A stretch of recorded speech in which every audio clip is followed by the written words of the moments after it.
Welcome to Fight Club 24/7. My name's Johnny Rashman.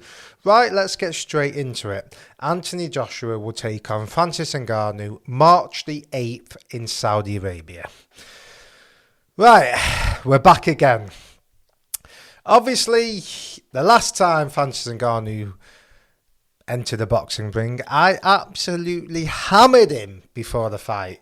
I said it was a mismatch, it was an exhibition, it was a joke of a fight. He will gas out after a few rounds. He's not a good boxer. He won't reach English level. I said all those things, right? And after the fight, I changed my mind to an extent. I held my hands up. I said I got it wrong. He was better than I thought. He pushed Tyson Fury. Right, he didn't win the fight. I had it a draw. I couldn't give him the fight. He didn't throw enough punches at the end of the fight in the last few rounds.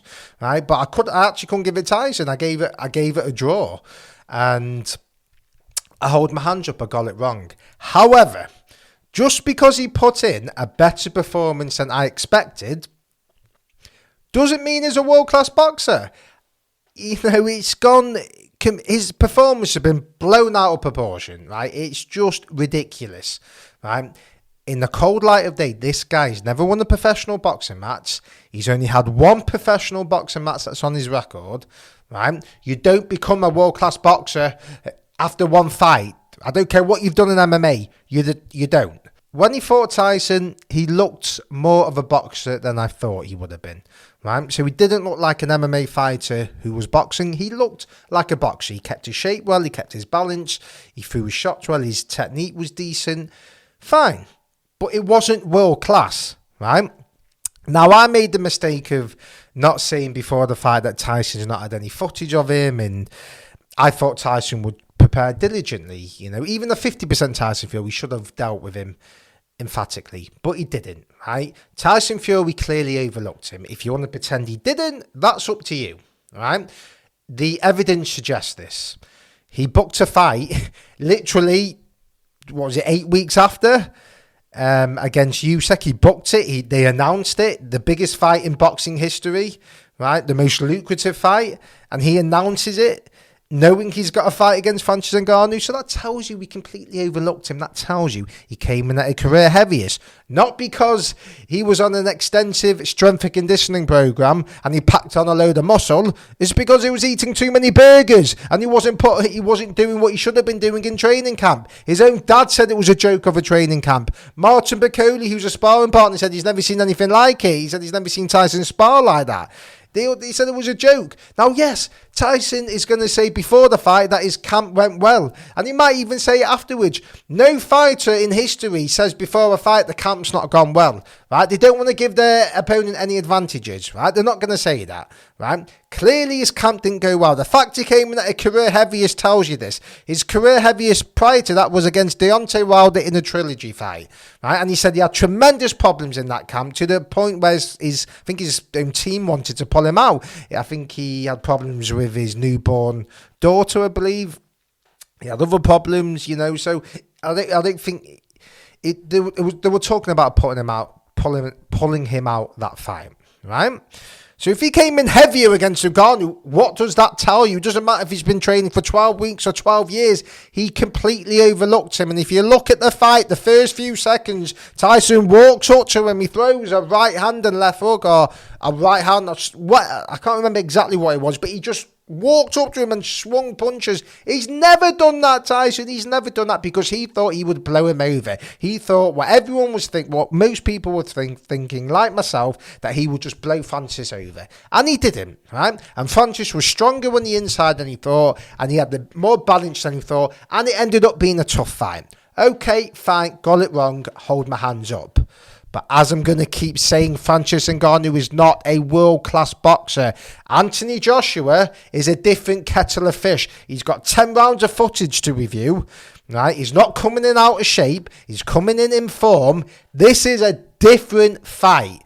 Because contrary to what people think, he's not actually hard to prepare for, Francis Ngannou. When you look at the videotape, really all you have to do is just not go on the inside and try and bully him. And Joshua won't. He'll jab from mid-range, from long range, bust him up with a jab, go to the body, and just surgically beat him up, land right hands. People say Francis got a great chin. Yeah, he has got a great chin. But let me tell you something, when Joshua's landing on that chin, he'll get put to sleep. Believe me, he ain't Superman. He ain't Godzilla, right? He is a man, right? Tyson wasn't fit enough to capitalise on any success he had. He was just throwing single shots. Now, that wasn't because Francis was so good. It was because his punch output was low because he wasn't fit enough. He didn't put the work in training camp. He had to grind that victory out, and he just couldn't follow up in success. So if he hit him with a right hand, he didn't have it in him to let his hands go. And as the fight got on, he was getting more tired,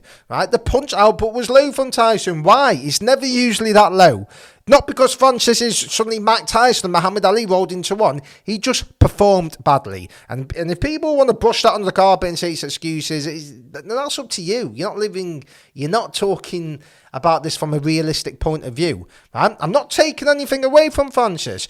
If he does the same in this fight, it's a close fight, right? He knocks down Joshua, or it's closer than what I'm saying it will be. Then I'll hold my hands up. I'll say, you know what? He's doing things I've never seen before. He's fighting the world's best in 2 fights, and he's competing with them. Fair fucking play. I got it wrong. But I'm not going to say that. I'm going to stick to my guns. I'm not coming at it at the same energy where he's absolutely useless. I've learned that lesson. I'm not.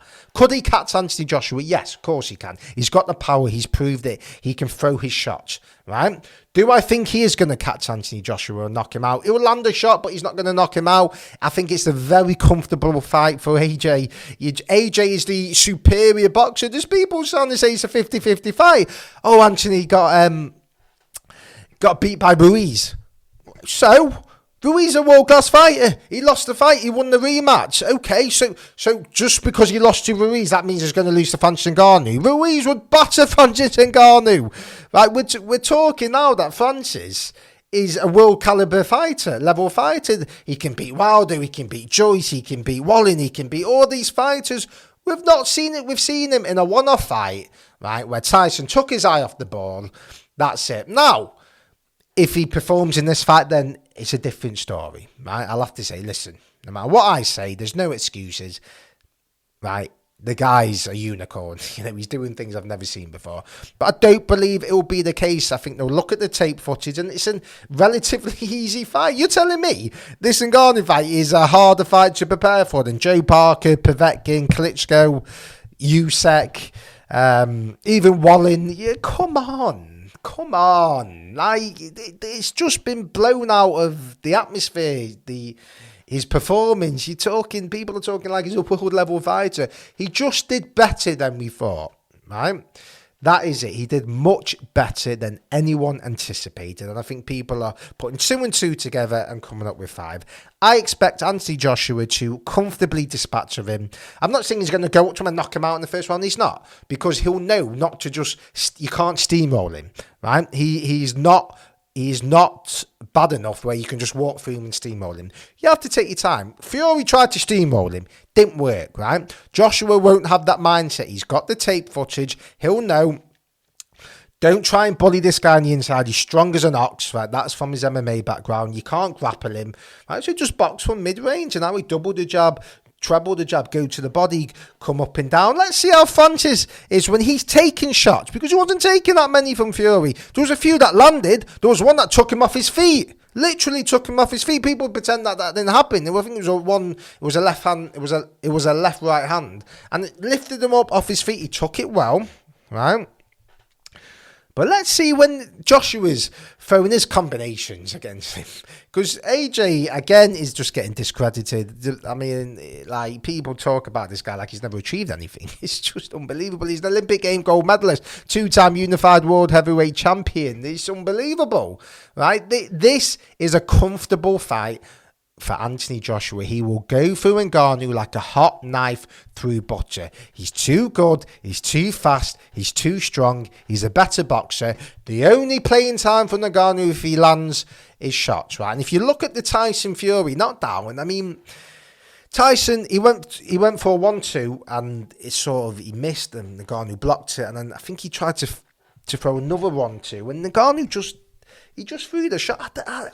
Did he really mean to connect? Look, he threw the shot and it landed, but was he really even looking at it? It was sort of like the shot came and he hit and he threw the left hook and it landed.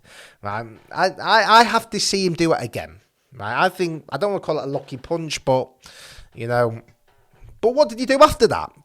Everyone's talking like this guy performed so well. If you really analyse the box fight, you take your emotion about him doing well or not doing well, whatever you think about him being an MMA fighter, him fighting the best in the world. If you just look at it as a boxing fight, he didn't do much after that. Okay, in the I think 8th, 9th round, in the 8th round, he had Tyson up close and he landed a few shots up close. But apart from that, he was hitting fresh air all night. And this was the poorest Tyson Fury you'll ever see in your life. This is a different story against AJ. It's going to be a long, painful night for Francis. And look, if he wins, I have no issue. I'll hold my hands up. Why would I hate on Francis Ngannou? What an unbelievable guy. His story is stuff of legends, right? And I'd be all in and hold my hands up. I was like, fucking hell, like, this guy's something. They'll be making statues of this guy. So I have no hate towards Ngannou. I would say the same if it was any fighter in his position. And I'd say if it was a boxer crossing over to MMA and they wanted to fight Ngannou, I'd say it's a mismatch, a joke. They're not MMA fighters. I'd say exactly the same thing. But I think people are severely overestimating Francis Ngannou's boxing skills because he did much better than what people thought against a very poor Tyson Fury. And if you think it wasn't a poor Tyson Fury, and if you didn't think he overlooked him, then it is what it is. You'll learn on March 8th. Right? You'll learn on March 8th. As I say, Anthony Joshua will dispatch of him very comfortably. Right? He would dispatch of him. Yes, he has to be dangerous. He has to be careful of Ngannou's right hand and even his left hand, both hands. He's shown his punches translate to the boxing ring. He can fucking hit hard. Right? You don't want to get hit by him. If he hits you, it'll put you down. He's proved that. Okay, I get that. But let's see how he reacts when AJ lets his shots go, when AJ backs him up. Right? Let's see. Because they'll prepare with Ben Davison. And as I say, I think it's an easy fight to prepare for. You know what to look out for now. You know what to do, and you know what you can't do. Right? So Ngannou isn't a world-class puzzle you have to solve. It ain't Usyk. Right? Believe me. He hits hard. He's got a puncher's chance. And the respect that I'll give him is that I want to see this fight. You know, I hammered the fight with Fury, and the ultimate respect is that I actually want to see this fight. I'm intrigued now. Was it just a fluke against Tyson? Did Tyson overlook him? Is Ngannou better than what I'm saying? You know, these are questions now that I want to be answered. So I am looking forward to it. I'm looking forward to the fight. People can criticise it. You know, at the end of the day, you're going to tune in and watch it. It's big business. And Tyson Fury messed up in October. He didn't perform correctly. He didn't perform like he should have done. And he didn't prepare like he should have done. Right? Anthony Joshua won't make that mistake. He will do what Tyson Fury should have done. I believe I'll be right. Right, let me know what you think. Who wins? Anthony Joshua or Francis Ngannou? Like, comment, subscribe, let me know.